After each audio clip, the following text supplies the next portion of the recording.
لا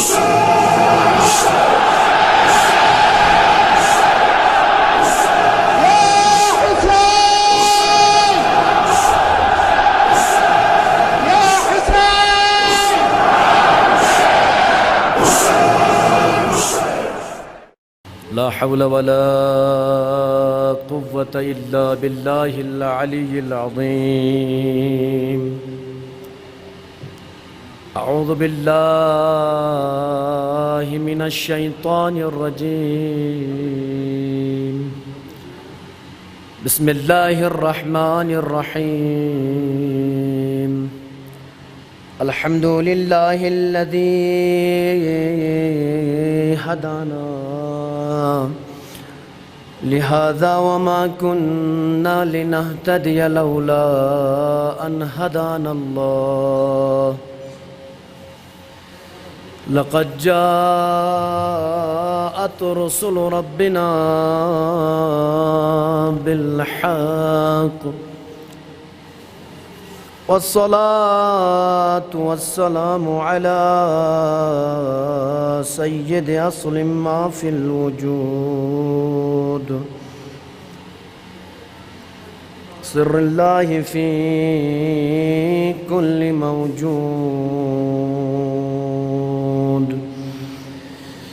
نقطة دائرة في الوجود،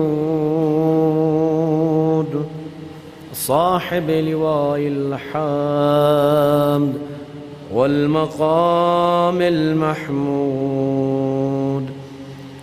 الخاتم لما سبق والفاتح لمن غلق، المعلم الحق بالحق، أبي القاسم محمد مصطفى محمد.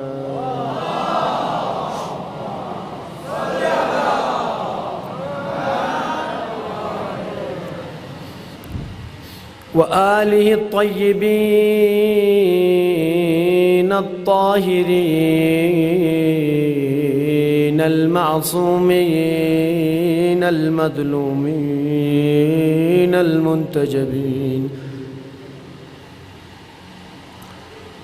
أما بعد، قال إمامنا الصادق عليه الصلوات والسلام: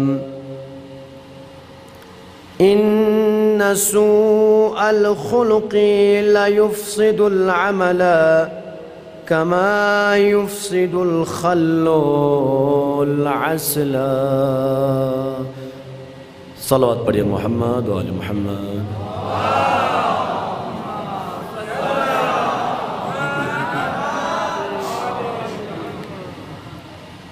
تمام حمد و ثنا ہے اس ذات پاک پروردگار کے لیے جس نے اس کائنات کو بطور احسن خلق کیا. درود و سلام ہے محمد اور آل محمد علیہم الصلوات والسلام پر.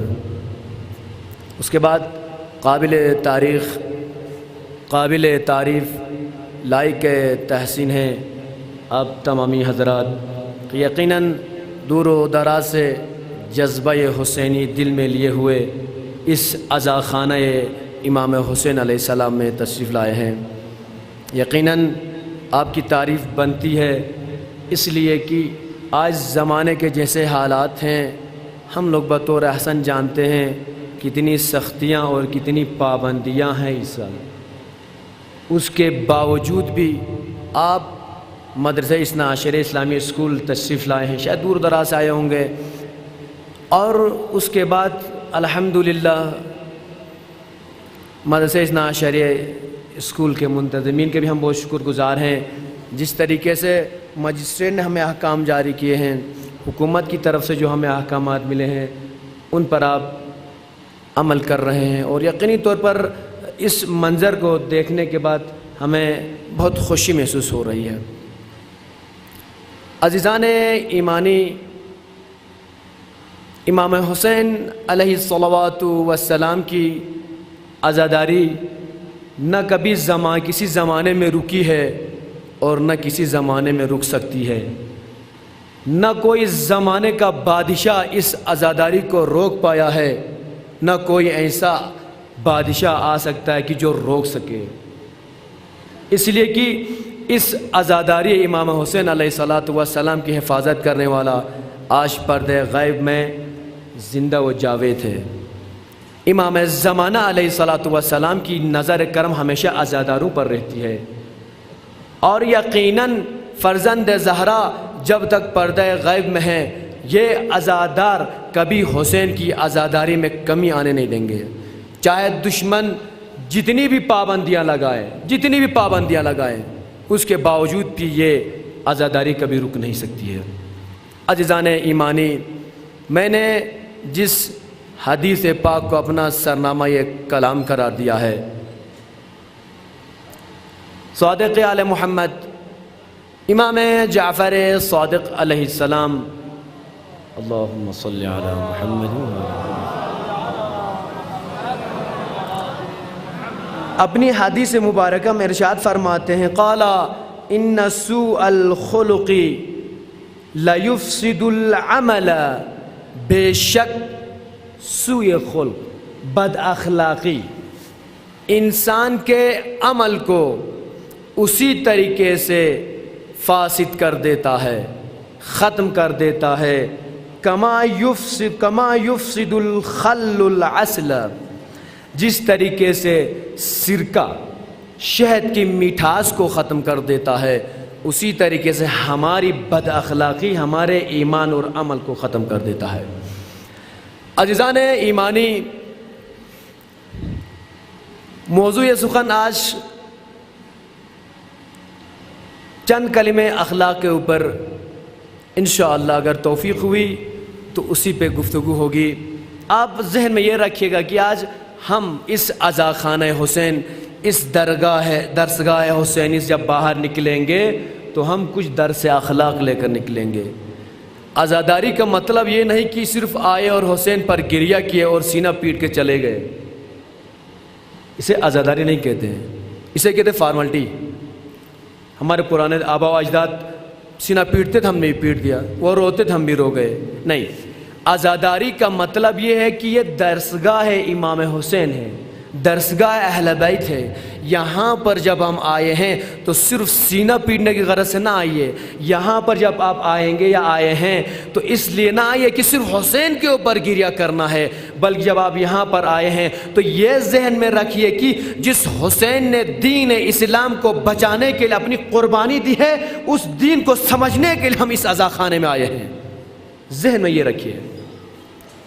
حسین علیہ الصلوۃ والسلام دیگر لوگوں کی طرح چاہتے تو یزید کی بیعت کر دیتے اور آج یہ معاملہ کربلا واقع نہ ہوتی، لیکن حسین نے کبھی یزید کو قبول نہیں کیا، اور امام حسین علیہ الصلوۃ والسلام نے یہ مناسب سمجھا کہ ہم یزید کے ساتھ اکیلے جنگ لڑیں گے لیکن دین پیغمبر پر آنچ نہیں آنے دیں گے۔ جب کبھی ہم عزاخانے کہیں بھی آپ جائیں، یہاں پہ آئے، اسلامیہ سکول میں آئیے، کہیں بھی آپ جائیے، جہاں پر بھی آپ جائیے، ہمیشہ مقصد یہ لے کر جائے کہ ہم اندر جائیں گے تو جو واعظ ہیں، جو واعظ و نصیحت کر رہا ہے، اس ہم کچھ درس اخلاق، درس دین لے کر جائیں گے، دین کو سمجھنے کی کوشش کریں گے۔ عزیزان گرامی، امام جعفر صادق علیہ السلام فرماتے ہیں کہ ہمارے بد اخلاق، برائیاں، بد اخلاق ہمارے عمل کو اسی طریقے سے ختم اور فاسد کر دیتا ہے جس طریقے سے ایک مٹھاس، ایک میٹھی چیز میں آپ کڑوی چیز ڈال دیجئے، ایک میٹھی چیز میں کڑوی چیز ڈال دیے، اس کے بعد آپ کہیے میٹھی چیز کھا لیجئے، کوئی بھی چخ تو لے گا، اس کے بعد کھائے گا، پیے گا نہیں، انہیں پتہ ہے بھائی اس کا مزہ کرکرا ہو گیا ہے، اس کا مزہ خراب ہو گیا ہے۔ ہر آدمی یا تو سیدھا میٹھی چیز کو پسند کرتا ہے یا کڑوی چیز کو پسند کرتا ہے۔ جب آپ کسی چیز میں میٹھی چیز کو ملاوٹ کریں گے تو کوئی پسند نہیں کرتا، اس میں دو رخی آ جاتی ہے، پھر نہ اسے میٹھے کا مزہ رہتا ہے نہ کڑوے پن کا مزہ رہتا ہے۔ امام فرماتے ہیں انسان، ہمارے شیعوں کو چاہیے اپنے اخلاق کو درست کریں، اپنے اندر چینجنگ لائیں۔ جب آپ اپنے اندر چینجنگ لائیں گے، جب آپ کا اخلاق بہتر ہوگا تو خود بخود آپ کا عمل بھی بہتر ہوگا۔ ایسا نہ ہو اے آزاداران مظلوم کربلا، آپ عمل تو کرتے رہیے، ساتھ میں بد اخلاقی کرتے رہیے۔ یہاں سے آپ عمل کرتے رہیں گے، یہاں سے بد اخلاقی کرتے رہیں گے، ایک طریقے سے بد اخلاقی رہے گی، ایک طریقے سے آپ کا عمل رہے گا۔ آپ عمل جتنا بھی کرتے رہیے، لیکن آپ کا آپ کی بد اخلاقی اس آپ کے عمل کو فاسد کر دیتا ہے۔ لہٰذا ضروری ہے اپنے اندر چینجنگ لائے، اپنے ضمیر کو جگائیے۔ ہم حسین کے عزادار ہیں۔ آج مجسٹریٹ نے ہمیں جو احکامات جاری کیے، جس طرح آپ حالات جانتے ہیں کارگل کے، کتنے مشکلات کے باوجود، کتنی مشکلات کے بعد ہمیں یہ اجازت ملی کہ ہم عزاخانے میں مجالس برپا کر سکتے ہیں۔ تو لہٰذا اب یہاں پر حکومت کو جو کرنا تو اس نے احکامات جاری کر دیے، جو کرنا اس نے کر دیا۔ اب ہم عزاداروں کا اخلاق بنتا ہے کہ ہم اپنے اخلاق اور دائرے میں رہ کر ان احکامات کو فالو کر کے ہم اسی طریقے سے عزا امام حسین برپا کریں گے جس طریقے سے آج سے پہلے برپا کرتے تھے۔ اگر خدا نہ خواستہ مجسٹریٹ کو آپ کی طرف سے کوئی شکایت رہی تو سمجھ لیجئے آپ میں کوئی بد اخلاقی ہوئی ہے، آپ میں سے کسی نے بد اخلاقی کی ہے، تبھی تو ناراض ہو گیا۔ اگر مجسٹریٹ راضی ہو گیا، کہا بہترین طریقے سے مدرسے اثنا عشریہ میں مجلس برپا ہوئی ہے، آپ سمجھ لیجئے عزادار جتنے بھی سزا خانے میں آئے ہیں واقعاً انہوں نے اخلاق کا مظاہرہ کیا ہے۔ اخلاق سب سے بڑی چیز ہے۔ عزیزان گرامی، تو ہمارے لیے ضروری ہے ہر انسان اپنے اندر اخلاق لائے۔ اخلاق کس طریقے سے پتہ چلے کہ ہمارے اندر اخلاق آیا ہے نہیں آیا ہے؟ ہم دور دراز سے اس عزا خانے میں آئے ہیں حسین کے فضائل سننے کے لیے، مولانا صاحب حسین کے فضائل سننے کے لیے۔ اب ہمیں کیسے پتہ چلے گا اس آدمی نے اندر سے واعظ و نصیحت لے کر یہاں سے باہر نکلا ہے، یہاں سے کچھ لے کر نہیں؟ کیسے ہمیں خبر ملے گی؟ کیسے پتہ چلے گا؟ پتہ اس وقت چلے گا جب یہ عزادار عزا خانے کے باہر جائے گا، جب کب پھر آئے گا، پھر جائے گا 10 دن کے بعد، عاشور کے بعد دیکھ لیجئے اگر عزادار کے اندر تھوڑی سی بھی چینجنگ آئی ہے تو سمجھ لیے جتنی بھی عزاداری اس نے کی ہے، جتنا بھی عمل اس نے انجام دیا ہے، سب بارگاہ یزدی میں قبول ہو گیا ہے، اس لیے کہ آپ کے اندر چینجنگ آئی ہے۔ اگر چینجنگ نہیں آئی ہے، جیسی بد اخلاقی مجھ جیسا انسان پہلے کرتا تھا، وہ عزاخانہ حسین میں آنے کے باوجود بھی، عزاداری برپا کرنے کے باوجود بھی، واعظ و نصیحت سننے کے بعد بھی اپنے اندر کوئی چینجنگ نہ لائے تو سمجھ لیجئے کہ اس پہ کوئی واعظ و نصیحت کا اثر ہی نہیں پڑا ہے۔ لہذا یوں سمجھ لیجئے اس نے جتنے بھی عمل یہاں پہ انجام دے وہ سب فاسد ہو گئے ہیں۔ صلوات پڑھیں نا محمد و آل محمد۔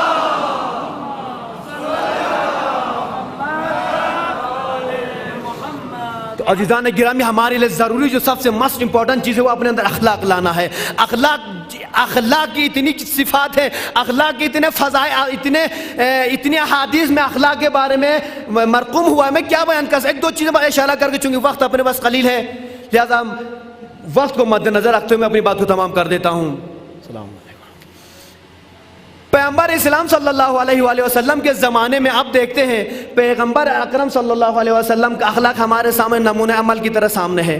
پیغمبر کے اخلاق کو اپنے اندر لانے کی کوشش کیجئے، اس لیے کہ ہم اس پیغمبر کے ماننے والے ہیں جو رحمت للعالمین ہیں، جو دنیا کو اخلاق سکھانے کے لیے اس دنیا میں آئے ہیں۔ لہٰذا ہمارے لیے ضروری ہے ہم اپنے اندر اخلاق لائیں۔ پیغمبر مسجد جا رہے ہیں، سنتے رہیے، پیغمبر مسجد جا رہے ہیں، نماز پڑھنے کے لیے جا رہے ہیں، راستے میں کیا دیکھا؟ ایک یہودی آیا ہے، یہودی جوان آیا ہے۔ میرے نوجوان دوستو سنتے رہیے، اخلاق کس طریقے سے انسان کو پانی بنا دیتا ہے، کس طریقے سے اخلاق انسان کو مجبور کر دیتا ہے کہ اچھی چیز طرف آ جائے، کیس کر لے۔ عزیزان گرامی، پیغمبر اسلام مسجد جا رہے ہیں، جاتے جاتے پیغمبر کیا دیکھتے ہیں؟ ایک یہودی اگر سامنے کھڑا ہو گیا، کہا یا رسول اللہ آپ مجھے کچھ امانت دینے والے تھے، آپ کے پاس میری کوئی امانت ہے، آپ میرے مقروض ہیں، آپ میرے اس قرضے کو ادا کیجئے۔ پیغمبر فرماتے ہیں کون سا قرض تھا؟ فرماتے ہیں فلاں جگہ پر آپ مجھ سے کچھ لیے تھے، آپ کے پاس میری امانت ہے، لہٰذا میری امانت کو ابھی پلٹا دیجئے، میں آپ کو مسجد جانے نہیں دوں گا۔ اللہ اکبر، میری جان قربان ہو پیغمبر اسلام پر۔ پیغمبر فرماتے ہیں جوان تھوڑی دیر صبر کیجئے، میں بعد میں نماز پڑھ کے آپ کو واپس کر دیتا ہوں۔ سنتے رہیے بد اخلاقی کیا بری چیز ہوتی ہے۔ جوان کہنے لگا یا رسول اللہ میں آپ کو مسجد جانے ہی نہیں دوں گا جب تک آپ ابھی اسی وقت میری امانت واپس نہیں کریں گے۔ ایک مرتبہ پیغمبر نے فرمایا جوان اتنا تو ٹائم دے سکتا ہے مجھے کہ میں گھر جا کے آپ کی امانت لاؤں اور آپ کو حوالے کروں؟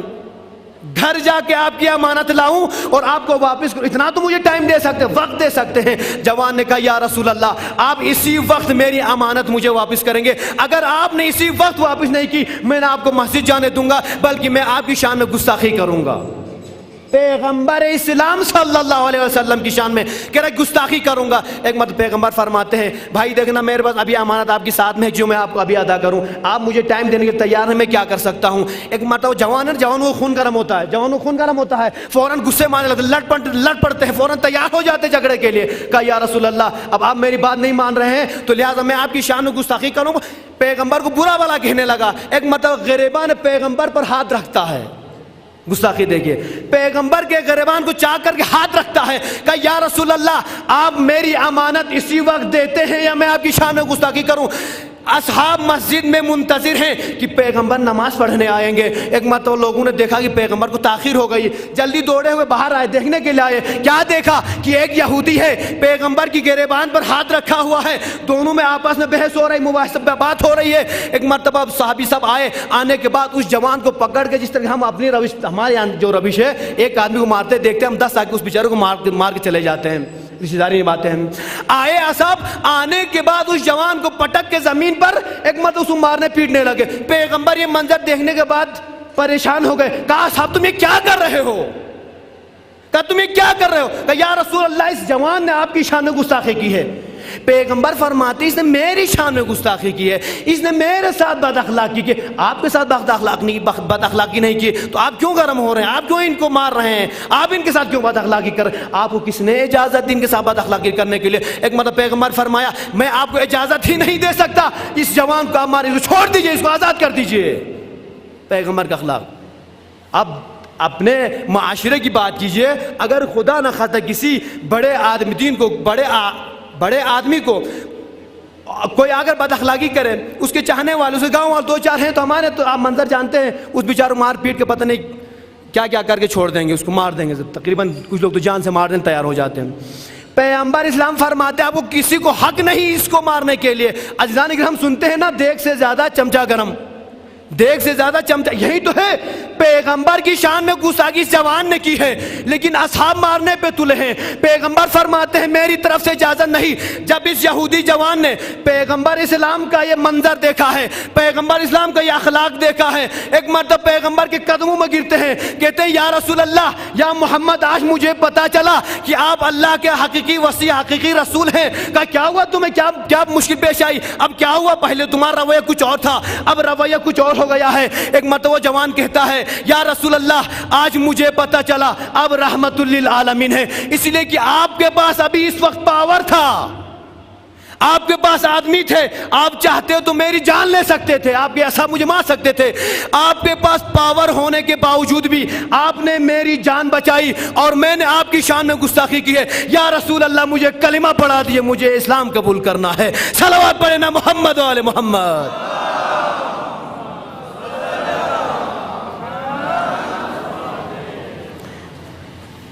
اس جوان نے پیغمبر اکرم صلی اللہ علیہ وآلہ وسلم کا جب یہ اخلاق دے ہوا، یہ روش دیکھی پیغمبر نے، ایک مرتبہ پیغمبر کے سامنے آ کر گڑ گڑا کر، رو کر، فریاد کر کے، ہاتھ چوم کر اسلام قبول کرتا۔ یہ ہمارے اندر چیز آنی چاہیے۔ امام صادق علیہ السلام جو حدیث آپ کے ذہنوں میں ہوگی، امام فرماتے ہیں ہمارے شیعوں کا اخلاق ایسا ہونا چاہیے، ہمارے شیعوں کو ایسا ہونا چاہیے، اگر ہزار گھر ایک جگہ پر ہیں، ایک مقام ایسا ہے جہاں پر 1000 گھرانے رہتے ہیں، ان 1000 گھرانوں میں اگر میرا ایک شیعہ رہتا ہے تو تمام ان 1000 میں سے ایک کم کر دیجئے، 999 لوگوں کے لیے میرا یہ شیعہ ان کا رول ماڈل، اسوہ حسنہ ہونا چاہیے۔ اگر لوگ یہ کہیں ہمیں اس کی طرف بننا چاہیے تو سمجھ لینا وہ ہمارا حقیقی شیعہ ہے۔ اگر لوگ اسے دیکھ کر فرار کریں، اس کو دیکھ کر بھاگنے لگے تو سمجھ لینا وہ ہمارا حقیقی شیعہ نہیں ہے۔ صلوات پڑھیں نا محمد و آل محمد۔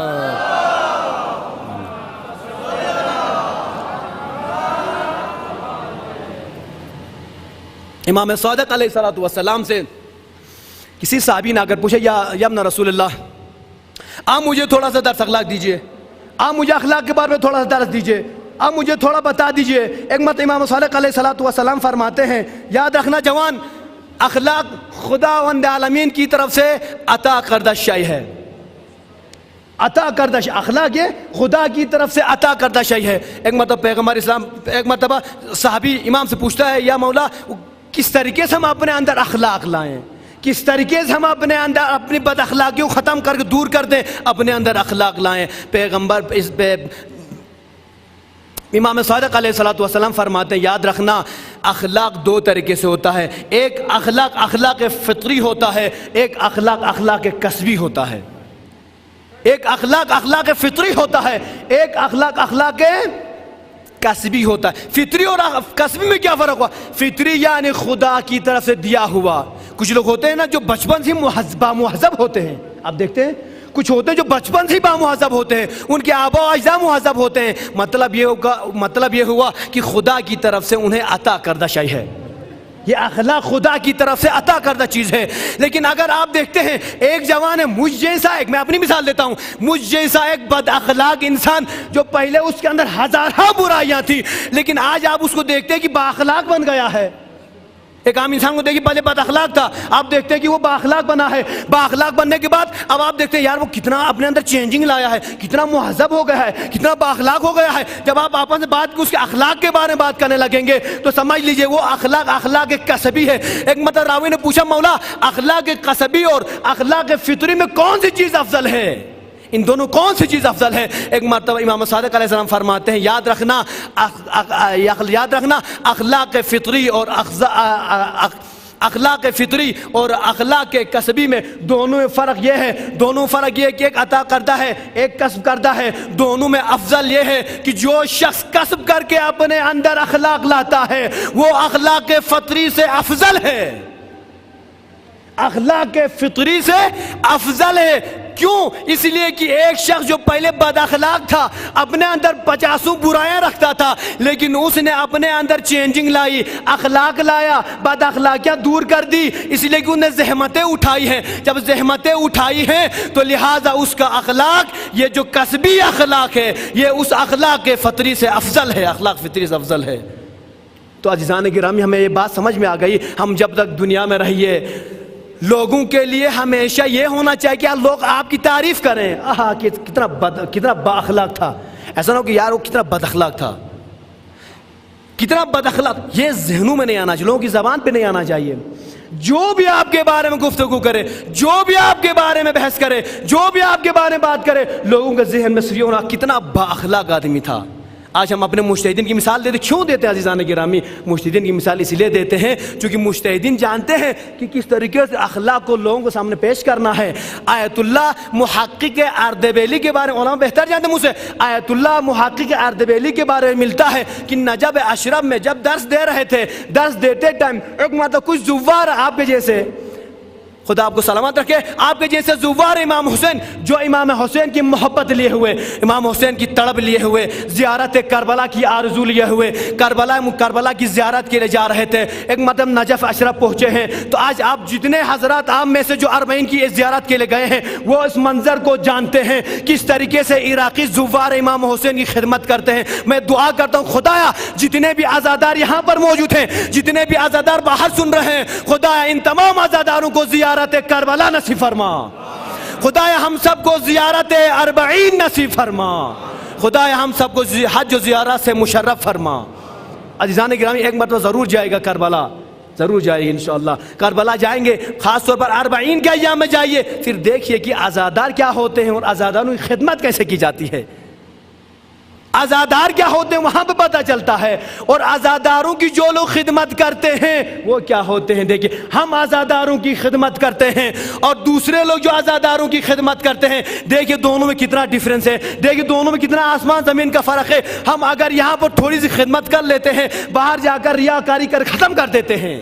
ہم نے آج یہ کہ ہم وہ کیا 50 کام گنا دیتے ہیں، آپ وہاں پر جائیں انشاءاللہ منظر۔ آیت اللہ مرعشی بھی انہی زوانوں کی خدمت کر رہے تھے، خدمت کرتے کرتے کچھ جوان آئے، جوان آنے کے بعد تھکے تھے بیچارے، تھکے تھے، ان کو نہیں پتا تھا کہ آیت اللہ مرعشی ہے، آیت اللہ آغا محقق مرعشی ہے۔ ایک مرتبہ کہنے لگے، آغا بزرگ تھے، کہا ہم تھکے ہوئے ہیں، آپ ہماری خدمت کرتے، کہا کیا خدمت کروں آپ کی؟ کہا ہمارے موضوع دل لیجیے۔ چونکہ جب آدمی 70-80 کی نجف سے کربلا پیدل جاتا ہے تو 80 کلومیٹر تقریباً پڑتا ہے، اس 80 کلومیٹر ظاہر سی بات آدمی چلتا ہے تو پیروں میں درد ہونے لگتا ہے، پیروں میں بو ٹائپ بدبو ٹائپ کی آنے لگتی ہوں گی، گرمی کی وجہ سے بدبو آنے لگتی ہے. کہا ہمارے جوتے دھل لیجیے، ہمارے موزے دھل لیجیے، ہمارے پیروں کو دبا لیجیے، ہمارے ہاتھ منہ دھونے کے لیے پانی کا انتظام کیجیے. آقا مرعشی چپکے سے تمام امور انجام دے رہے ہیں، تمام کاموں کا انجام دے رہے ہیں. ایک مرتبہ چند دیگر زوار آئے، آنے کے بعد دیکھا کہ آقا مرعشی لوگوں کے موزے دھل رہے ہیں، لوگوں کے جوتے دھل رہے ہیں. ایک مرتبہ تعجب سے ان جوانوں کی طرف مخاطب ہو کر کہتے ہیں آپ لوگ کیا کر رہے ہیں؟ کہ کیا ہوا، ہم نے کیا کیا؟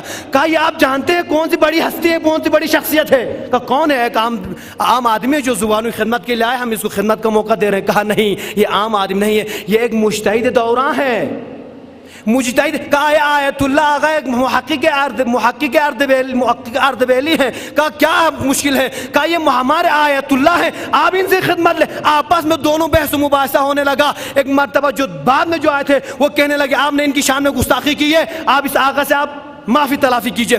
ایک مرتبہ معافی تلافی کی بات آ گئی تو ایک مرتبہ آ گئے محقق اردبیلی کہتے ہیں کہ آپ یہ کیا بحث و مباحثہ کر رہے ہیں؟ میں زواروں کی خدمت کے لیے آیا ہوں. میں تو خدا کا شکر ادا کرتا ہوں کہ خدا نے مجھے عزاداروں کی خدمت کرنے کا موقع دیا ہے. یہ آپ کو حق نہیں بنتا کہ آپ ان کی شان میں گستاخی کریں. میں تو اپنی خوشی سے زواروں کی خدمت کر رہا ہوں، لہذا آپ کو بد اخلاقی کرنے کا کوئی حق نہیں. اب بات سمجھ میں آ گئی عزیزان گرامی. یہ شخص ایک آیت اللہ ہے، عالم دورہ ہے. ایک مرتبہ تمام ان عزاداروں کو یہ درس دے دیا تو خدمت کرنے میں کوئی مشکل نہیں ہے. آپ ہمیشہ کسی سے اخلاق سے پیش آئیے، کوئی مشکل نہیں ہے. آپ ہمیشہ اپنا اچھا کریکٹر پیش کیجئے، آپ اپنا رتبہ مقام اپنی جگہ پر رکھیے. لیکن جب کبھی خدمت کا موقع آئے، جب اپنا اخلاق پیش کرنے کا موقع آئے تو آپ کو پیچھے نہیں ہٹنا ہے بلکہ آگے آ کر اپنا اخلاق پیش کرنا ہے. صلوات پڑھیں نا محمد و آل محمد.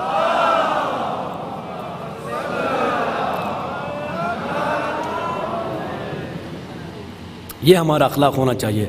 عزیزان گرامی جتنا کوشش کیجیے گا، میں بار بار ٹائم دیکھ رہا ہوں چونکہ جیسا مجھے ٹائم جائے گا مجھے اسی ٹائم پہ ختم کرنا ہے. تو اپنے اندر ہمارے لیے ضروری ہے، سب سے جو بڑی چیز ہمارے لیے اخلاق اپنے اندر لانا ہے. پیغمبر اکرم صلی اللہ علیہ وآلہ وسلم فرماتے ہیں جب انسان اس دنیا سے جائے گا، جب اس دنیا سے چلا جائے گا، جب وقتی کی عمل تولا جائے گا، جب عمل حساب و کتاب و وقت آئے گا، جب ترازوی عمل میں انسان اپنا عمل دیکھے گا، ایک طرف ترازو کے پلڑے میں ایک طرف دیکھتا ہے کہ اپنا عمل ہے، ایک طرف اپنا برا عمل ہے. جب انسان دیکھے گا تو اس میں جو سب سے نمایاں اور افضل چیز نظر آئے گی وہ کون سی ہوگی؟ پیغمبر فرماتے ہیں اس ترازو میں جو سب سے افضل اور نمایاں چیز جو نظر آئے گی وہ آپ کا اخلاق ہوگا. نماز روزہ دیگر واجبات اپنی جگہ پر ہیں، وہ تمام چیزیں یقین حقیقی واجب ہیں، کرنا چاہیے. ہمارے لیے نماز پڑھنی چاہیے، روزہ رکھنا چاہیے، ان چیزوں سے فرار نہیں کرنا چاہیے، واجب آپ کے لیے. لیکن یہ اخلاق وغیرہ ہے جو پیغمبر اکرم صلی اللہ علیہ وسلم نے ہمیں سکھایا ہے. پیغمبر فرماتے ہیں نامہ اعمال میں بھی اور اس وقت بھی جب ترازو میں عمل تولا جائے گا اس وقت جو نمایاں طور پر سب سے افضل چیز نظر آئے گی وہ آپ کا اخلاق ہوگا. تو لہٰذا عزاداران مظلوم کربلا، اب حسین کے عزادار ہیں، اپنے اندر وہ عزاداروں والی صفات لائیے. عزاداروں والے ہم سب کے لیے، ہم سب عزادار حسین ہیں. آج میں اس ممبر پر بیٹھا ہوں تو میں یہ نہ سمجھ لوں کہ میں تو سب سے بڑا ہوں، سب سے افضل ہوں. نہیں، میں سب سے ادنا ہوں. آپ میرے سروں کے تاج ہیں، آپ عزادار حسین ہیں. میں آپ کی خاک پاک کے برابر بھی نہیں ہوں، میں کچھ نہیں، میں ادنا ہوں.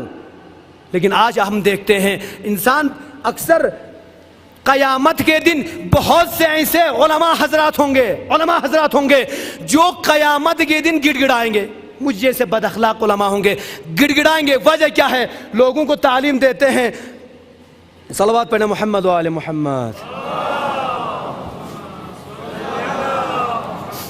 اس بات پہ گڑ گڑائیں گے کہ ہم نے لوگوں کو درس اخلاق تو دیا تھا، لوگوں کو صحیح کام کی طرف بلایا تھا، لوگوں کو نیک کام کی طرف بلایا تھا، لیکن ہم خود نے عمل نہیں کیا، اسی لیے گڑ گڑائیں گے. میں ایک چھوٹا سا واقعہ بن کے آپ کی بات تمام کر دیتا ہوں. ایک مرتبہ ایک عالم دین سے کسی شاگرد نے کہا اگر میرے لیے درس میں آنے میں مشکل ہو رہی ہے، راستہ دور پڑا، میں کیا کروں؟ ایک مرتبہ عالم دین کہتے ہیں اگر تمہارے راستہ مشکل ہے کیا پرابلم ہے؟ کہا بیچ میں دریا پڑتا میں کیسے آ جاؤں؟ عالم دین کی مثال دے رہا ہوں. کہا اخلاق دیکھیے اپنا، کہ کس طریقے سے آؤں؟ بیچ میں دریا پڑتا ہے، دور گھومنا پڑتا ہے. ایک مرتبہ عالم دین کہتے ہیں یہ کیا مشکل ہے؟ مذاق میں کہتے ہیں کیا مشکل ہے یار، آپ جا کے دریا کے پاس جائیے، بسم اللہ پڑھیے، الحمد پڑھیے اور آ جائیے، وہ راستہ بن جائے گا.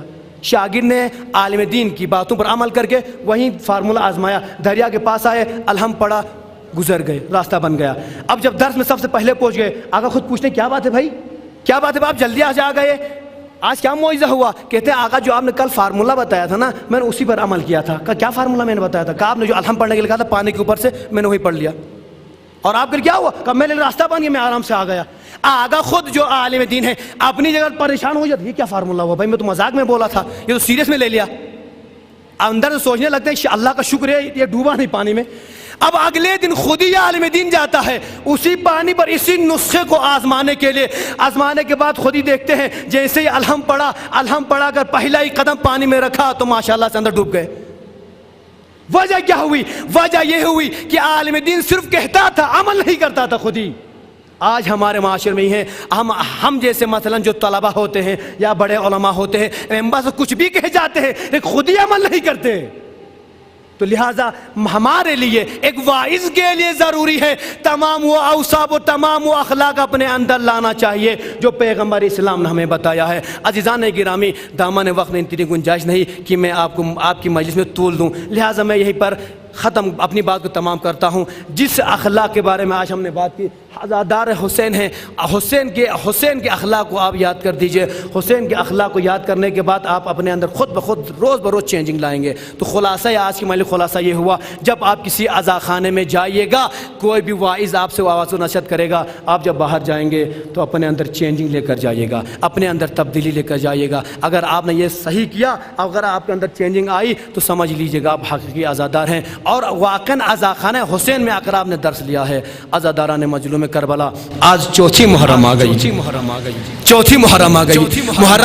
محرم کے ایام دھیرے دھیرے جس طرح گزر رہے ہیں ہم صرف سوچ سکتے ہیں, تصور کر سکتے ہیں کتنی جلدی 4 دن گزر گئے, ہمیں پتہ بھی نہیں چلا.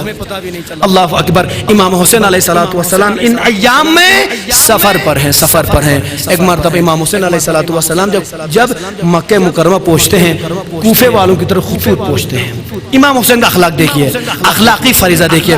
اتنے خطوط آئے خطوط کا صرف مضمون کیا تھا؟ مضمون یہ تھا کہ مولا ہم کوفے میں آپ کا انتظار کر رہے ہیں, آپ آئیے ہم آپ کی بیعت کرنا چاہتے ہیں, آپ کے ہم منتظر ہیں. امام علیہ الصلوۃ والسلام نے اخلاقی فریضہ نبھاتے ہوئے اپنے بھائی کو بلایا, بھائی سے کہا تم میری طرف سے نائب بن کر جاؤ, سفیر حسین بن کر جاؤ, جا کر کوفے والوں سے بیعت لے لینا. اللہ اکبر. عزیزان گرامی امام حسین علیہ الصلوۃ والسلام کا بھائی ہے جناب مسلم کو بلایا, کہا بھائی تم میری طرف سے سفیر بن کر جانا اور جا کر کوفے میں جا کر میری طرف سے تم اپنے ہاتھ پر بیعت لینا. عزاداران مظلوم کربلا امام حسین علیہ الصلوۃ والسلام کا فرمان دیکھ کر ایک مرتبہ جناب مسلم آمادہ سفر ہوئے ہیں, اپنے بچوں کو اپنے ساتھ لاتے ہیں. لانے کے بعد جب سفر پر نکلے ہیں لوگوں کو خبر ملی کہ سفیر حسین آ رہے ہیں, سفیر حسین آ رہے ہیں. لوگ گروہ در گروہ امام کے بھائی کے استقبال کے لیے, سفیر حسین کے استقبال کے لیے باہر آئے ہیں. ایک مرتبہ جب باہر آ رہے تھے جناب مسلم نے کیا دیکھا کہ ہزاروں کا مجمع ہے, 20,000 18,000 12,000 لوگ آئے ہیں. آنے کے بعد جناب مسلم خوش ہوتے ہیں. خوش ہونے کے بعد ایک نامہ لکھتے ہیں. نامہ لکھ کر کہتے ہیں مولا میں کوفے پہنچ چکا ہوں, یہاں کے حالات بھی دیکھ چکا ہوں. مولا یہاں پر 18,000 12,000 کتنے ہزار لوگ آپ کا ساتھ دینے کے تیار ہیں. مولا آپ کوفے کا رخ کیجئے, آپ کوفے آ جائیے. اللہ اکبر. جناب مسلم کا خط ملا ہے. امام حسین علیہ الصلوۃ والسلام نے بچوں کو ایک کیا ہے, جمع کر کے مرتبہ سفر پر نکلے ہیں. اللہ اکبر. تاریخ کہتی ہے جناب مسلم نے تبلیغ کرنا شروع کر دیا ہے, بیعت لینا شروع کر دیا ہے. ایک مرتبہ یزیدیوں کو خبر ملی کہ جناب مسلم کے ہاتھ میں لوگ حسین کی بیعت کر رہے ہیں. حکم ہوا کہ مسلم کو گرفتار کیا جائے. اللہ اکبر. جب جناب مسلم کو گرفتاری کی بات آ گئی, جناب مسلم اپنی تبلیغ میں مشغول ہیں. جو مسلم کے ساتھ دینے کے تیار تھے وہ ایک ایک ہو کر دشمن کے خوف سے فرار کرنے لگے, دور بھاگنے لگے. ایک مرتبہ جناب مسلم آخر وہ مقام آیا, آخر وہ رات بھی آ گئی جب جناب مسلم مسجد میں نماز پڑھانے گئے ہیں. پیچھے مڑ کر دیکھتے ہیں کہ فی الحال کچھ مجمع ہے. ایک مرتبہ عشاء کی نماز تمام کرتے ہیں جناب مسلم, پیچھے مڑ کر دیکھتے ہیں تو چند ہی افراد وہاں پہ ہیں, سب فرار کر چکے ہیں. جناب مسلم پریشان ہو گئے. اللہ اکبر. خدا آپ کو کوئی غم نہ دے سوائے غم مظلوم کربلا کے. ایک مرتبہ جناب مسلم علیہ الصلوۃ والسلام دیکھتے ہیں کہ لوگ فرار کرتے جا رہے ہیں. ایک مرتبہ اپنے اصحاب آپ جو ساتھ میں تھے ان سے کہتے ہیں تم خوف نہ کھانا، تم حسین کے ساتھ ہو، حسین تمہاری شفاعت کریں گے۔ ایک مرتبہ جناب مسلم علیہ السلام صبح کی نماز کے لیے مسجد میں جاتے ہیں، کیا دیکھتے ہیں مسلم کوئی وہاں پر نظر نہیں آ رہا، چند افراد صرف وہاں پر باقی ہیں، 3-4 افراد باقی ہیں، تمام مسلم کو چھوڑ کر بھاگ گئے۔ جناب مسلم تنہا رہ گئے، 4-5 آدمیوں کے ساتھ مسلم دشمن کے ساتھ مقابلہ کرنے کے لیے باہر آئے۔ ایک مرتبہ جناب مسلم نے کیا دیکھا، جیسے جیسے مسلم آگے بڑھتے جا رہے ہیں دشمن کے خوف سے ان کے ساتھی فرار کر رہے ہیں۔ ایک وقت وہ بھی آیا کہ مسلم اکیلے تنہا رہ گئے۔ ایک مرتبہ آگے دشمنوں سے جنگ کرتے ایک مقام پر پہنچے، تھکے ماندے ہیں، ایک مقام پر پہنچے، گھر کے باہر پہنچے ہیں، دق الباب کرتے ہیں، ایک خاتون باہر نکلتی، کہا شخص تو یہاں پر کیوں آیا ہے؟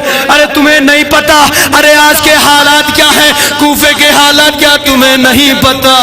اے شخص مجھے معاف کرو، یہاں سے تم دور چلے جانا۔ جناب مسلم کہتے ہیں اے خاتون میں کہاں جاؤں؟ ارے جس کے پاس کوئی اپنا گھر نہ ہو، ارے جو شخص خود مسافر ہے وہ کہاں جائے؟ ایک مرتبہ اس خاتون نے کہا تم کون ہو اے مسافر؟ جناب مسلم اپنی تعریف کرتے کہتے ہیں اے خاتون کیا تم حسین کو جانتی ہو؟ کہا میں حسین کو جانتی ہوں، ارے حسین میرے آقا و مولا ہے۔ جناب مسلم نے کہا جو حسین تمہارے آقا و مولا ہے، میں حسین کا سفیر مسلم ہوں، میں اسی حسین کا بھائی مسلم ہوں۔ ایک مرتبہ جناب مسلم کی ایک خواہش دیکھی، خاتون نے پناہ دی، دشمنوں کو خبر ملی، ایک مرتبہ دشمنوں نے حملہ کر دیا، جناب مسلم کو دارالامارہ لے جا کر مسلم کو اوپر سے گرا دیا۔ جناب مسلم نے ایک مرتبہ حسین کو ندا دی، السلام علیکہ یا ابا عبداللہ، اے بھیا حسین، کوفے نانا کوفے والے غدار ہیں، کوفے والوں نے مجھ سے غداری کی، بھیا تم سفر ترک کرنا، حسین سفر پر ہے۔ حسین کو مسلم کی شہادت کی خبر ملی، حسین نے مسلم کی بچی کو بلایا، سر پر ہاتھ پھیرا، یتیمی کا ہاتھ پھیرایا۔ ایک مرتبہ بچی پوچھتی ہے آقا کیا بات ہے، جس طریقے سے یتیموں کو سر پہ ہاتھ پھیرایا جاتا ہے آپ اسی طریقے سے ہاتھ پھیرا رہے ہیں۔ حسین کہتے ہیں رقیہ تمہارے بابا شہید ہو گئے، تم سفر میں یتیم ہو گئی، میں کہوں گا آقا حسین آپ نے آج میں یتیم بچی کے سر پہ ہاتھ پھیرا ہے، ذرا کربلا آئیے، شام غریبہ کا وقت دیکھیے، آپ کی ننھی ننھی سکینہ ہے جو آپ کے سینے پہ سوتی تھی، جب بابا بابا کہہ کے فریاد کرتی ہے دشمن انہیں تسلی نہیں دیتے، دشمن سر پہ ہاتھ نہیں پھیراتے، جب سکینہ بابا کے بابا کہتی ہے دشمن سکینہ کو تماچے مارتے ہیں، سکینہ کہتی ہے بابا یہ کیسے دشمن ہے مجھے بابا پہ رونے نہیں دیتے، بابا یہ لوگ مجھے مار رہے ہیں، بابا میں یتیم ہو گئی، بابا میں یتیم ہو گئی۔ الا لعنت اللہ علی القوم الظالمین۔